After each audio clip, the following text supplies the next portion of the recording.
요즘에 많은 사람들이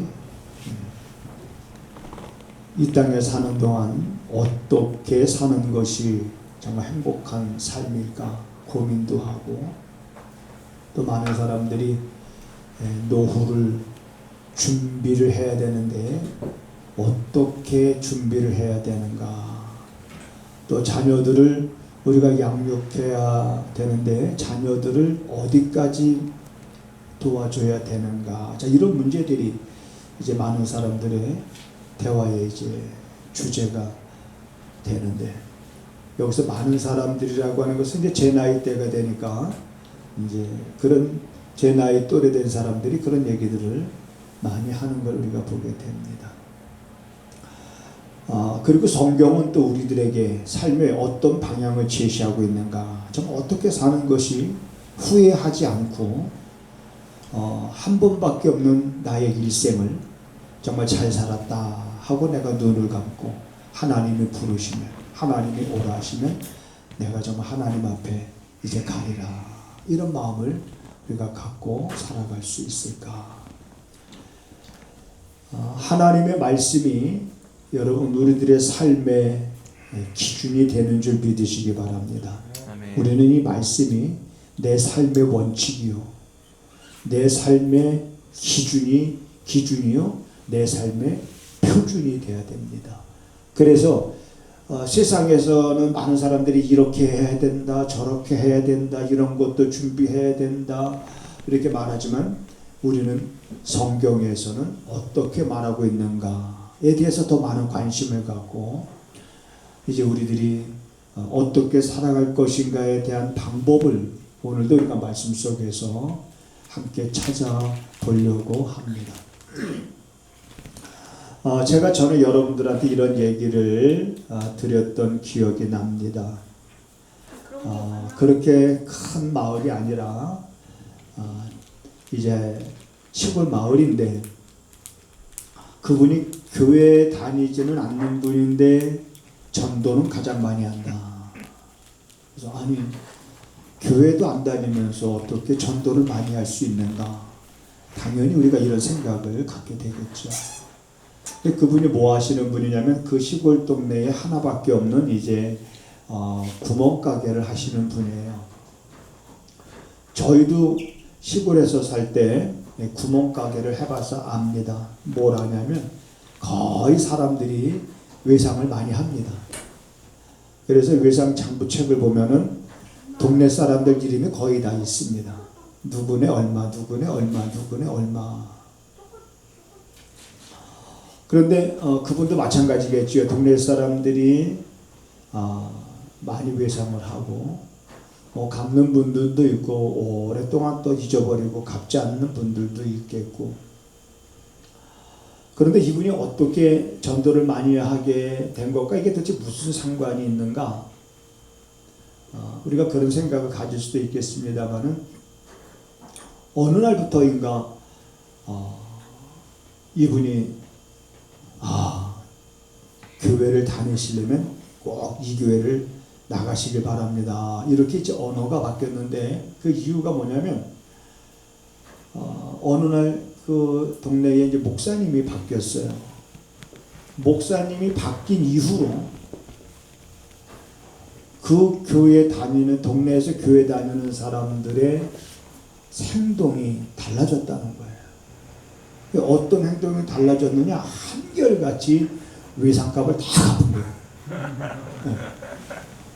아무튼 그 동네에 사는 사람들 중에서 또 교회 다니는 사람들이, 외상을 진 사람들이 다 한결같이 외상값을 다 갚은 걸 보고, 도대체 어떤 훌륭한 목사님이 오셨길래 이렇게 동네 사람들이 다 한결같이 외상값을 갚았을까.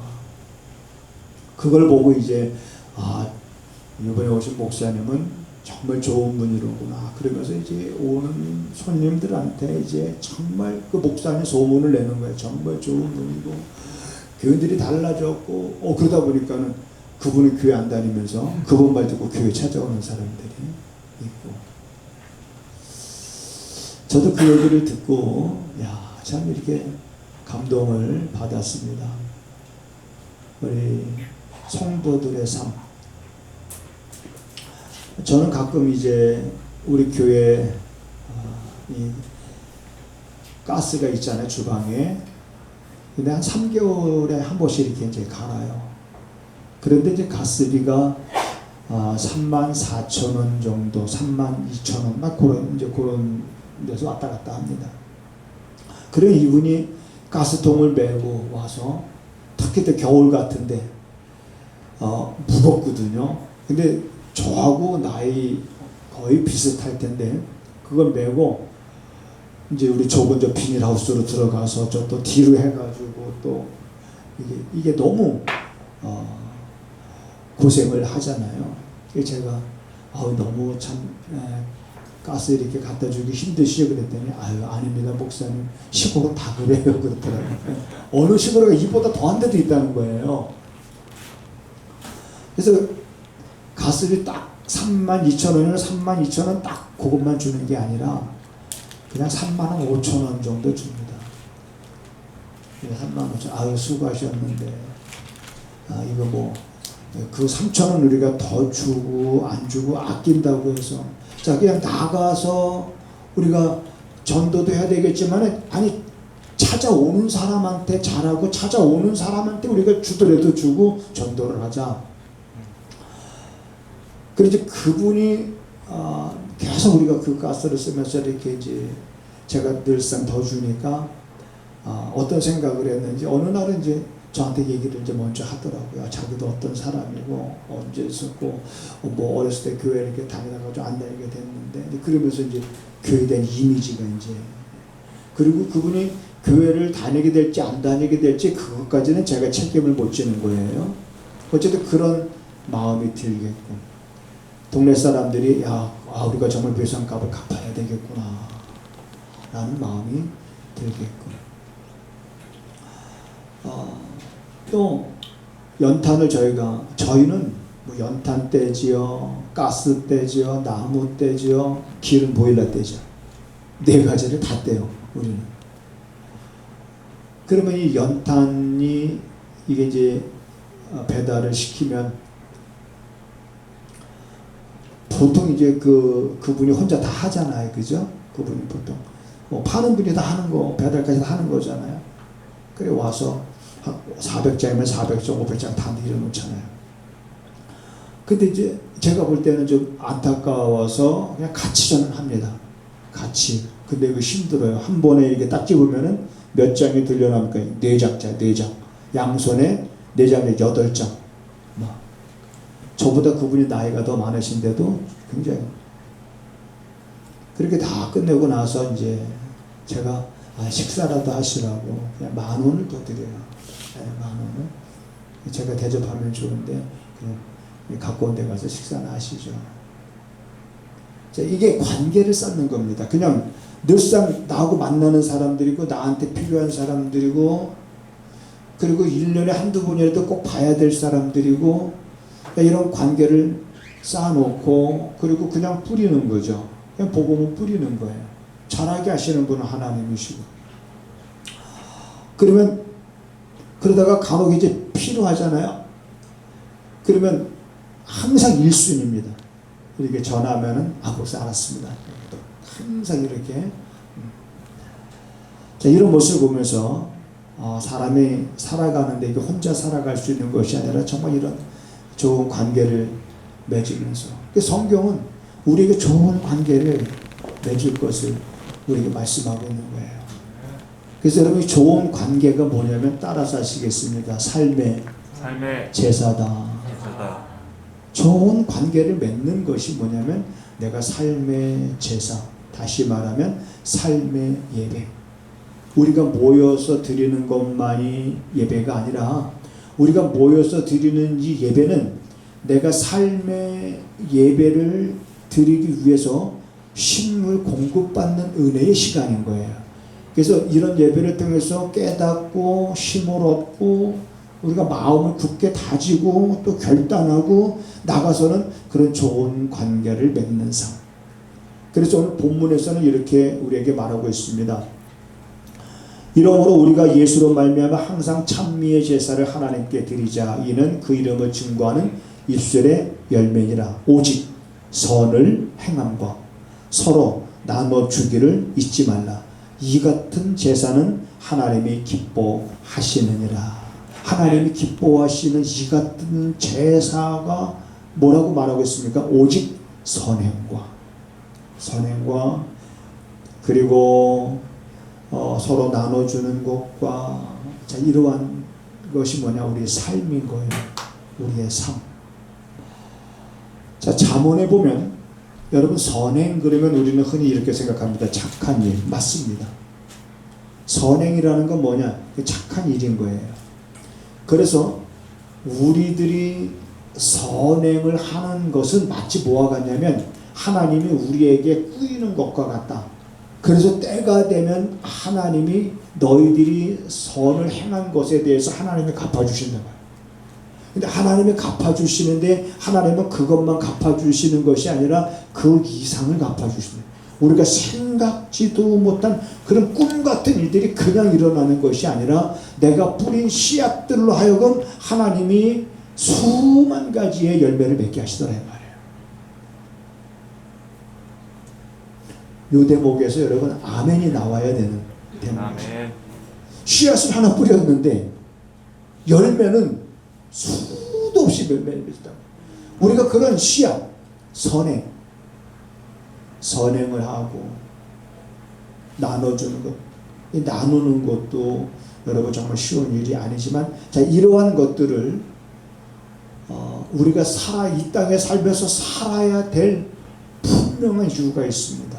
왜냐하면 그렇게 선행을 하며 나눠주기를 잊지 아니하고 하나님이 기뻐하시는 이러한 삶을 올인했던 사람들은 어떤 특징들이 있습니다. 그 특징들이 뭐냐면 장차 우리에게 나타날 그 나라가 있기 때문이다. 여러분, 우리가 히브리서 11장에 보면 지금 히브리서 11장, 12장, 13장을 계속 보고 있잖아요. 그래서 히브리서 11장은 믿음의 장입니다. 그래서 믿음으로 누구는 그러면서 쭉 믿음으로 살았던 사람들을 나열하고 있잖아요. 그러면서 이 사람들은 다 믿음을 따라 죽었다 그랬습니다. 자, 믿음을 따라서 살다가 죽었어요. 자, 그들이 죽었지만 이렇게 말하고 있습니다. 이 사람들은 다 믿음을 따라 죽었으며 약속을 받지 못하였으되 그것을 멀리서 보고 환영했다. 약속을 받지 못하였다. 이 말은 약속한 것들이 이루어지는 걸 보지 못했지만 내가 죽은 후에라도 그 약속들은 반드시 이루어질 것이라는 것을 믿고 살았다라고 하는 얘기예요. 그러면서 뭐라고 말씀하고 있습니까? 반드시 그것들이 이루어질 것을 믿고 그것들을 멀리서 보며 환영하면서 땅에서는 외국인과 나그네로라 증거하였으니, 이 땅에서는 우리의 삶이 나그네와 같은 삶이다. 나그네. 그저 나그네가 어느 한 집에 여인숙에 들어가는 것은 거기 살려고 들어가는 것이 아니라 거기서 잠시 머물다가 떠나는 거예요. 인생은 이렇게 나그네와 같은 거예요. 외국인이 우리나라에 온 것은 잠시 우리나라에 머물기 위해서 온 거지 우리나라에서 영원히 살려고 온 게 아니에요. 그래서 땅에서는 이렇게 외국인과 나그네로라 증거하였으니, 그러니까 다시 말하면 이 사람들의 신앙은 이런 거예요. 우리는 잠시 세상에 머물다가 우리는 세상을 떠나게 되고, 세상을 떠나는 것으로 끝이 아니라 잠시 머물었던 세상에서는 떠나는 거지만 그 다음에 우리는 잠시 머무는 이 땅이 아닌 영원한 하나님이 우리에게 약속해 주신 그 하늘의 본향, 그걸 그들은 마음에 새기고 그 나라를 바라보면서 이 땅에서는 하나님이 기뻐하시는 삶에 올인했다. 자, 그래서 성경은 이렇게 말하고 있습니다. 이같이 말하는 자들은 본향 찾는 것을 나타내미라. 저희가 나온 바 본향을 생각하였다면 돌아갈 기회가 있었으려니와 저희가 이제는 더 나은 본향을 사모하니 곧 하늘에 있는 것이라. 저희가 나온 바 본향, 이 땅에 살면서 살았던 고향, 예를 들어서 아브람과 같은 경우에 내 고향을 떠나라 그랬을 때, 자, 떠났어요. 고향을 떠나고 보니까 너무 힘든 거야, 삶이. 너무 힘드니까 다시 내가 살던 고향으로 돌아가야 되겠다 라고 했을 것이라는 겁니다. 더 나은 본향을 생각하지 못했다면, 근데 그 더 나은 본향이 어디에 있는 것이? 하늘에 있는 것이라. 그 하늘에 있는 더 나은 본향을 우리가 생각하지 않는다면 자꾸 사람들은 세상으로 기울 수밖에 없는 거예요. 이것이 바로 믿음의 사람들의 그러한 특징인데, 그러고 잠시 머무는 우리가 세상에서 우리가 살아갈 때 선을 행하고 서로 나눠주기를 잊지 않으면서 살아가는 이러한 삶, 이것이 어떤 의미가 있는 말씀이겠습니까? 선을 행한다. 참 어려운 시대입니다. 우리가 살아가고 있는 시대에 선을 행하면서 산다라고 하는 것이 참으로 쉽지만은 않습니다. 얼마 전에 그런 이야기를 들었습니다. 어떤 아이가 이제 초등학교 입학하기 전에 아이인데, 이제 아이의 몸에 이제 그런 발작하는 어떤 그런 증세가 있나, 건강치 않은 거죠. 온전하지 않죠. 근데 어느 날 이 아이가 막 발작해서 막 누워서 이제 막 소리를 지르고 하니까는 부모님도 당황을 한 거죠. 그 아이를 어떻게 달래서 달래야 될지.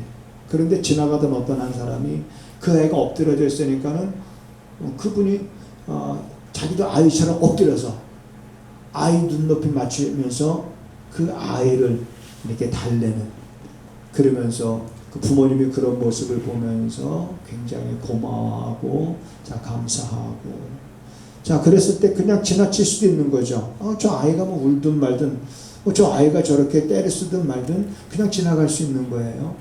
근데 그냥 지나가지 않고 자기가 할 수 있는 그러한 일들을 하는데 어떤 이러한 모습들. 오늘 아침에 잠깐 뉴스에 보니까 언제 그런 일들이 일어났었는지 잘 모르는 건데, 터널에서 그 유치원 아이들이 타고 있는 버스가 뒤집어졌잖아요. 그런데 이제 그 아이들이 자기 생명을 부르서 이제 구출하는, 그 사람을 향해서 이제 기자가 인터뷰하는 거예요. 뭐라고 인터뷰하냐면, 다음에 이런 일을 또 본다 그러면 다음에도 그렇게 그 아이들을 그렇게 이제 구하겠느냐, 이제 이런 질문을 한 거죠. 그러니까 자기의 죽음을 무릅쓰고 그런 일을 또 할 수 있느냐, 이런 질문인 거예요. 그랬더니 그분이 뭐라고 말하냐면, 기자한테 여보시오, 그것도 질문이라고 합니까? 이렇게 말을 하는 거 들었습니다. 그것도 질문이라고 하느냐, 이게 무슨 말입니까? 당연히 우리가 해야지, 또 할 거냐라고 하는 게 무슨 말이냐는 거죠. 당연히 해야지, 그것도 질문이라고 하느냐라고 하는 거예요. 그러면서 그분이 그런 얘기예요. 세상에는 나쁜 사람들보다는 그래도 좋은 사람들이 많다. 이렇게.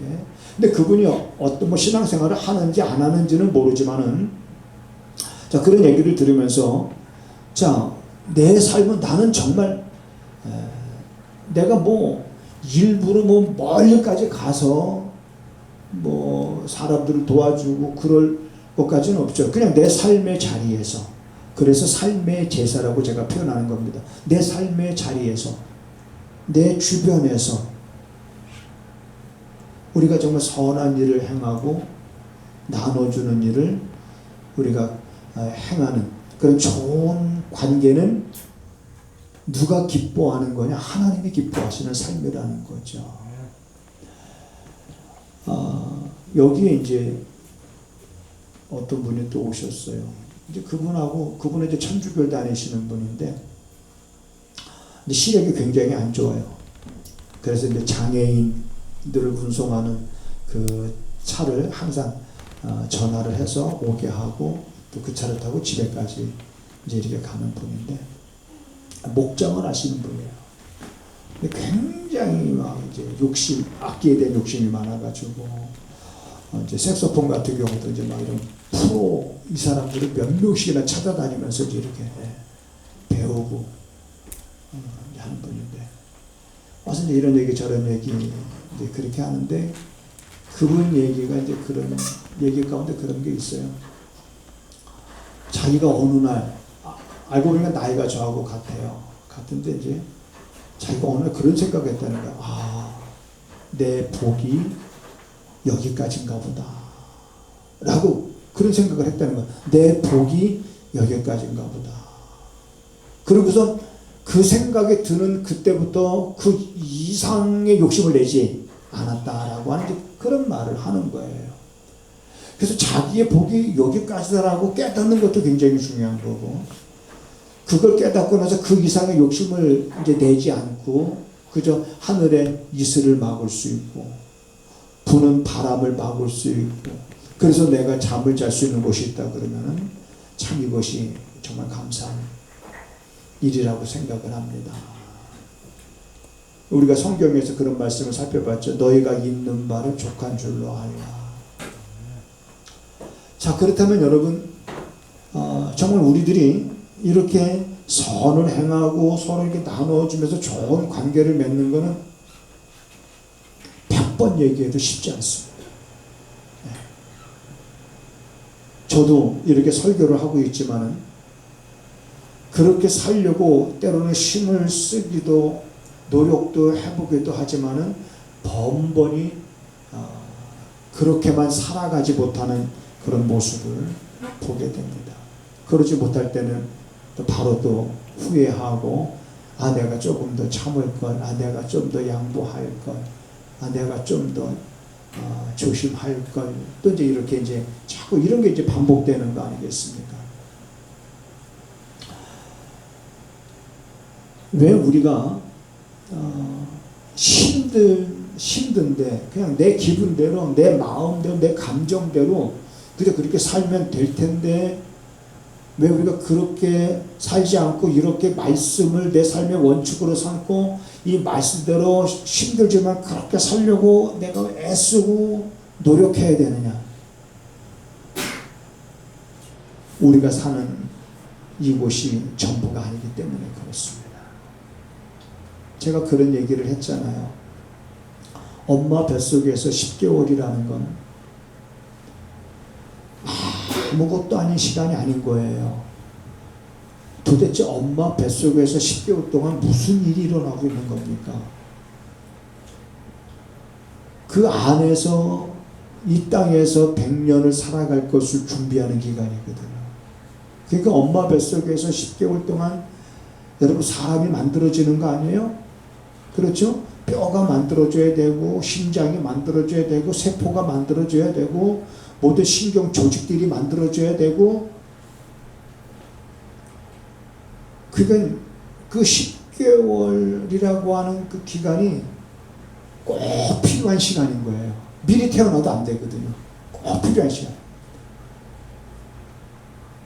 자, 그렇게 해서 10개월 만에 이제 모든 것들이 다 준비가 되면 이제 엄마 뱃속에서 아이가 태어나죠. 그러면서 이 땅에서 100년을 살아가는데, 그 이 땅에서 100년은 뭐냐? 하나님이 우리를 위해서 예비하신 그 하나님의 나라, 내가 너희를 위하여 초소를 예비하러 가노니, 우리를 위하여 만드신 그 영원한 초소, 죽으면 끝이 아니라 우리는 그러면 그 영원한 하나님의 나라에서 살 것을 우리는 준비하는 기간이 몇 년이냐? 100년인 거예요. 물론 100년을 못 살고 죽는 분들이 많이 계시지만은 통상적으로 100세 시대라고 우리가 말하고 있으니까 우리는 그래서 그 나라를 바라보고, 성경에서 이렇게 말하고 있습니다. 거기에는 슬픔도 없고 눈물도 없는 그런 것. 우리 머리로 이해할 수가 없어요. 어떤지. 단 우리가 이해할 수 있다 그러면 이 땅과는 비교할 수 없는 곳이라고 하는 겁니다. 우리가 살아가는 것이 정말 좋다고 하고 아름답다고 해도, 아름답고 좋다고 생각하는 이 세상과는 비교가 할 수 없는 것이 어디냐? 그분의 나라, 하나님의 나라. 여러분, 그 하나님의 나라를 흐릿흐릿하게 보지 말고 분명하게 우리가 바라볼 수 있는 그런 믿음의 안목이 우리에게 여러분 꼭 필요합니다. 특히 이런 코로나로 인해서 어려운 때를 살아가는 이때에 여러분 정말 필요합니다. 저는 이런 생각을 해요. 코로나19를 우리는 문제라고 생각하고 있잖아요. 그런데 하나님도 과연 이걸 문제라고 보고 계실까? 코로나19를 하나님도 커다란 문제 중에 하나라고 보고 있을까? 자, 오래된 이야기입니다만 우리 기독교 말살 정책이 시행됐던 때가 있었습니다. 그때 기독교인들이 얼마나 핍박을 받았습니까? 예수 믿는다는 것 때문에 그거 하나 때문에 모든 것 다 빼앗겨야 되고, 예수 믿는다는 거 그거 하나 때문에 그냥 감옥에 가야 되고, 예수 믿는다는 거 그거 하나 때문에 굶주린 사자들이 있는 곳에 던져져야 되고, 이렇게 기독교의 핍박이 있었던 때에 이때 하나님이 이것이 정말 문제로구나라고 생각하셨을까요? 사람은 문제라고 생각하지만 하나님은 문제라고 생각하지 않습니다. 제가 아무리 생각해봐도 하나님은 그걸 문제로 보지 않습니다. 그렇다면 우리 시대도 마찬가지. 코로나19 때문에 이것 때문에 여러분 제한받지 마시고, 우리가 물론 지켜야 될 건 지켜야 됩니다. 그렇지만 우리가 행해야 될 선행이라든지 우리가 나눠야 될 어떤 일들이라든지 이런 것들이 이 코로나19라는 것 때문에 제한받아서는 안 됩니다. 우리는 여전히 이 코로나19가 진행 중이지만 이 속에서 그리스도인으로서 우리들이 마땅히 해야 할 일들을 행함으로 인하여 오히려 이러한 때에 우리 그리스도인들이 믿지 않는 사람들로부터 오히려 칭찬받을 수 있고 존경받을 수 있는 기회가 나는 여러분 돼야 된다라고 생각을 합니다. 그렇지 않으면 우리들의 마음이 자꾸 내가 원하는 거 아니에요. 그래서 바울이 그런 고백을 했어요. 나도 그렇게 살고 싶어요. 하나님, 저도 이렇게 살고 싶고 선을 행하면서 살고 싶고 도와주면서 살고 싶고, 그런데 왜 내가 이렇게 하고 싶어하는 거는 오히려 하지 아니하고 오히려 내가 하고 싶지 않은 그런 죄만 더 행하면서 내가 살게 되는지, 그러면서 탄식했던 바울이 오호라 나는 곤고한 인생이로다. 어째 내가 원하는 걸 행하지 아니하고 원치 않은 것만 자꾸 행하게 되는지, 이거 뭐냐, 나도 통제할 수 없다라고 하는, 자기가 자기를 통제할 수 없다라고 하는 그런 모습들을 보여주는 거예요. 오호라는 곤고한 인생이로다. 누가 이 사망에서 나를 건져내겠느냐. 그러면서 바울이 깨달은 것이 뭐냐면 바로 성령의 도우심입니다. 우리 아까 성령에 대한 찬양도 드렸지만 찬양으로 끝날 문제가 아니지요. 그래서 내 마음에, 여러분 우리가 지금 밖에 보면 이제 꽃들이 또 지고 또 다른 꽃들이 피잖아요. 봄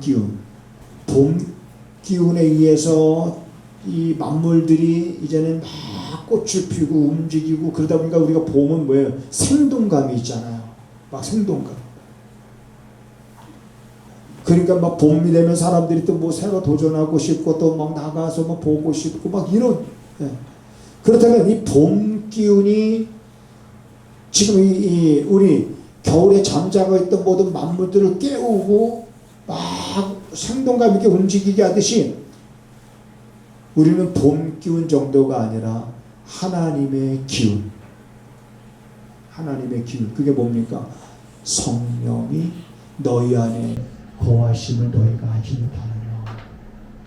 너희 몸은 성령이 거하는 천국을 또 알지 못하느냐. 그 성령이 거하시다.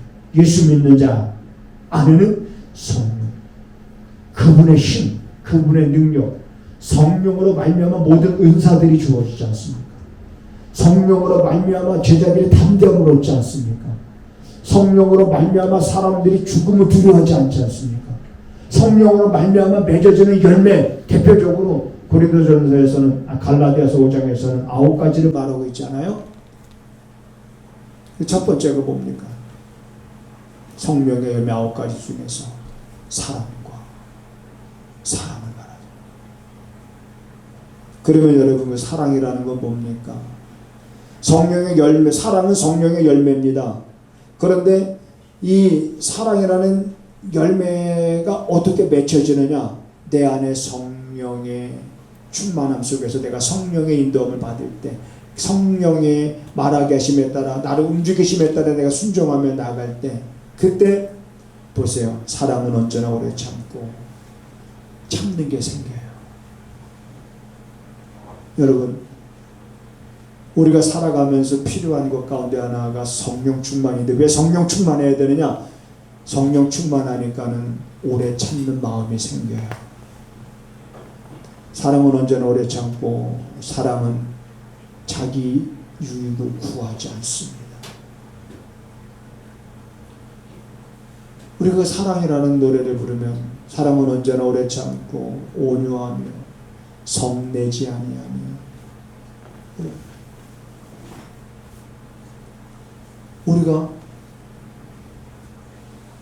우리 힘으로 할 수 있는 것도 있지만, 그러나 힘의 한계가 있는 존재이기 때문에 내 영혼의 깊은 데서 나는, 그래서 내가 때로는 그분의 말씀을 따르지 아니하고 성령의 지시하심을 쫓지 아니할 때 내 영혼의 깊은 데서 누가 탄식하느냐? 성령의 탄식을 하는 것. 그분을 자꾸, 그분이 주신 능력을 소멸해버리는 거예요. 그런 삶을 살아가는 거예요. 그가 어느 순간부터 성령의 감동이 없어, 내 안에. 그분의 감동을 내가 자꾸 제한해버리고, 그분이 주시는 감동을 내가 자꾸 외면하고, 내 생각대로 내 마음대로 가다 보니까 이제 성령을 탄식하고, 성령의 그런 감동이 점점 내게서 내 마음이 냉랭해져가, 그런 감격과 감동이 점점 사라져가는, 우리 마음이 이렇게 무뎌져 가고 굳어져 가면 안 됩니다. 그래서 누가복음 21장 34절에 너희는 스스로 조심해라. 그렇지 않으면 우리들의 마음이 무뎌져 간다. 히브리서에서는 너희는 하나님 앞에 너희들의 마음을 강팍하게 하지 말아라 그랬다. 그래서 우리 마음에는 뭐냐? 하나님의 주시는 소원들로 가득 차야 돼요. 하나님이 주시는 말씀을 통해서 우리의 주시는 소원들로 가득 차고, 내 마음에 그런 것들로 가득 찰 때, 그 다음에 내 몸을 내가 다스리게 됩니다. 그러니까 내 마음이 이기심으로 가득 차게 되면 내 몸은 자꾸 편의주의 쪽으로 길들여져요. 내 몸이 그렇게 길들여져 가요. 우리 몸이 그런데 길들여져 가면 안 됩니다. 우리 몸은 선을 행하는 일에 길들여져 가야 되고, 나눠주는 것을 잊지 말라 그랬으니 그런 것을 길들여져 가고, 그래서 그런 것들을 여러분 심는 것과 마찬가지예요. 씨앗을 뿌리는 것과 같습니다. 때가 되면 그 열매를 우리가 거두게 되니, 갈라디아에서 보니까 너희는 낙심하지 말라. 우리에게 이렇게 말씀하고 있습니다. 자, 이제 여러분, 어떤 형편과 상황에서든지 하나님 편에서는 그 어떤 것도 문제가 되는 일이 없습니다. 그러니까 우리 그 하나님을 우리가 바라면서 그분의 도움을 여러분 구하면서 그분의 말씀을 날마다 내 마음에 새기면서 그분의 뜻대로, 기뻐하시는 뜻대로 살려고 몸부림을 치면 그분이 그런 힘을 우리에게 공급해 주시는 것을 여러분들이 경험하고 느끼면서 입가에 여러분 찬양이 여러분들이 멈추지 아니하는, 그래서 입가에는 찬미의 제사, 이건 뭐냐? 그 이름을 증거하는 입술의 열매가 되는 겁니다. 그러니까 내가 여러분 찬양하는 거는 아무것도 아닌 게 아니라 열매인 거예요. 내 삶 속에. 그러니까 늘 삶 속에 이런 찬양이 여러분 입가에서 중단되지 아니하고 샘물처럼 날마다 새롭게 솟아나게 되기를 주님의 이름으로 부탁을 드립니다. 아무쪼록 우리 하나님이 기뻐하시는 그런 예배에 여러분과 제가 늘 이번 한 주간도 힘쓰시기를, 그래서 그분의 도움으로 입가에 웃음이 가득하기를 주님의 이름으로 축복을 드립니다.